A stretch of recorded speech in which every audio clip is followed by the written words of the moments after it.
Welcome back, Fino here with a guide for the Water Monsters Crisis, the Floating Island of Innocence. This event is the key to getting one of the coolest welfare servants in the game, so you should play through it if at all possible. To that end, this event requires Lost Spell 2 completion to participate, though it also seems to have references to Avalon Lefay, something to consider.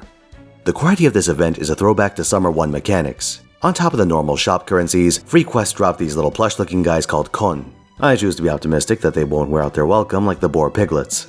There are 3 colors of Kon, and you need varying amounts of them to build structures on the island, which in turn lets you progress the main quest. Much like Summer 1, you can reset buildings to get construction rewards from the other options, but unlike Summer 1, the rewards are silver apples across the board, so you can't cheese out multiple lures unfortunately.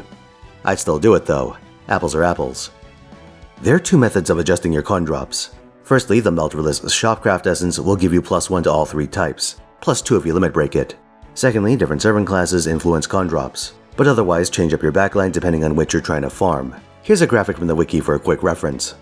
When you're building your farming teams, consider the following for their event damage bonus: Ereshkigal, Lamdarillis, Da Vinci Rider, and Morgan.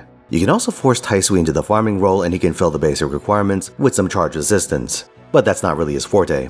To actually get the guy, you'll have to wait. This event takes the unusual step of giving him to you at the end of the main story instead of letting you run a temporary copy early on. The 90+ quest this time around is an obnoxious 1-3-1 Lancer arrangement. A buster team can 5-slot it without too much trouble, but if you hit up the gacha and want to run a full house, you may have to get creative. I've seen a setup that frontline Saber Lancelot, Castoria, and Oberon. Oberon takes out wave 2 by using his buffs on himself, though the DPS check seems tight at NP1. If your Saberlot is lean, you might be able to use Summer Hokusai instead. I've also seen mixes of servants like Saito, Muramasa, Vlad, and even some self-charging buster sabers just to deal with wave 2. Full disclosure, 2022 Fino seems to have been one stubborn bastard because I have a bunch of footage of failed Chengong runs for this node. Maybe my strategy would have been possible with more Grails or his anti-Lancer append, but you may find that initial enemy a pretty serious obstacle to success. As for the challenge quest, you fight a bunch of paired servants with break bars. They each get a random buff every turn, but these are all pretty lightweight, so don't worry about them too much. On break, the Trunk Sisters get a 2-hit evade and permanent debuff immunity, so unless you have a counter for that, throw on 2 face cards before your second Noble Phantasm.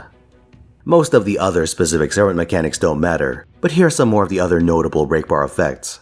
Orion gets 2 hits of invulnerability, Ryoma gets Invuln Pierce, and the Dioscuri will annoy you with a 3-turn taunt. It's a really simple loop fight if you choose to play it that way, so bring your best AoE and go to town. If you're starving for a half-decent attacker, you can unironically do this with Taisui. He's a really fun servant to use, and you should be flush with resources from Tesla Fest. There are a lot of night classes, but the event bonus will cancel out his offensive disadvantage. I wouldn't recommend it as your first option. Summer Musashi's gonna do this way more easily for instance, but the option is there if you need it. If you're interested in Taisui and his contagious curse mechanic, I have a servant guide and lore video for him already on the channel. I'll link it at the end. As for the summoning banners, the Trunk Sisters are packaged with Lamdarillis, who's a formidable looping Lancer. Might be worth some consideration if you're lacking in that department. Banner 2 features Morgan and Wu Zetian. Morgan has another banner coming up later this year in the lead up to the Tamlin Cup event, so you're good to wait, unless you like collecting copies of Wu. You know what, maybe I should roll on this banner. Thanks for watching lads, like if you enjoyed this video, subscribe for more, and come to twitch.tv/Finotaisen where I stream every week, 3 PM Pacific time. This weekend I'll be finishing Fate Hollow Ataraxia, rolling for the ReZero characters in Nikkei, and doing something very sinister in Fate Grand Order. So stop on by, especially on Sunday. You won't want to miss it.